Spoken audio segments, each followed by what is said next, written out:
Polet bizarka ta teden je pa izjemen feeling za občutek Gibanja Svobode in sestavljanje Evropske liste.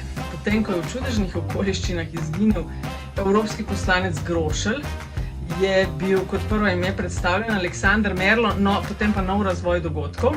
Po vrstnem redu Irena Joveva, Matej Grah, Janja Sluga, Jure Leben, Tamara Vonta, Marjan Šarec, Maša Kociper, Vojko Volk in Uroš Brežan.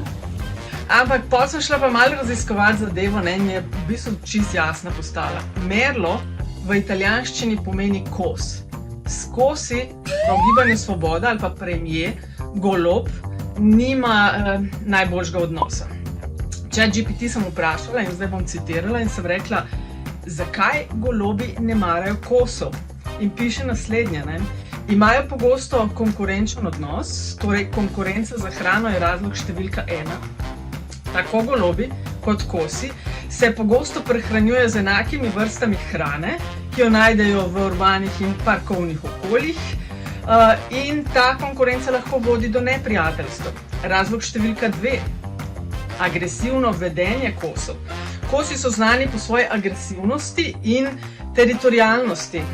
In drugi razlog, zakaj kosi v Gibanju Svoboda oziroma pri Golobu ne bodo šli čez. In tretji razlog, teritorialni spori. Kosi so teritorialne ptice, ki se trudijo ohraniti in zaščititi svoje območja, še posebej v času razmnoževanja.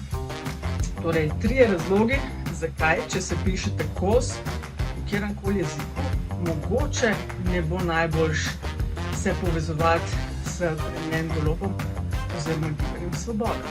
Torej, moja polit bizarka, izjemen občutek za feeling za sestavljanje Evropske liste. Walk and talk sredi Strasbourga, moja bizarka za LDGD ta teden, ob vsem zvonjenju in vsem ostalem, ne bom povedal, kdo je zraven mene. DDR, SP, lahko si mislimo, kar se čmo, o izvajanju visokošolske dejavnosti in je to legalno ali ne, ne vemo.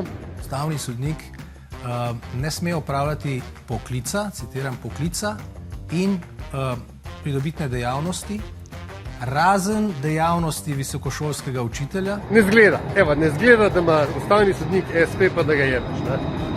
Sem po drugi strani pa tudi, kot so skočili na ta SP na čelu z UKZ. Ne kot predsednica Državnega zbora, ampak kot Urška Klakočar Zupančič, kot pravnica,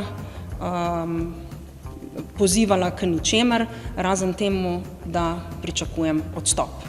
Je stvar precej bizarna in kaj, če bi se naučili, lahko končno enkrat najprej vdihnemo, premislimo, ugotovimo, je to prilika za biti tiho, in če ugotovimo, da ne, vendarle potem kaj povemo. Evo, DDR, SP, moja bizarka za to epizodo, video bizarka, LTGD.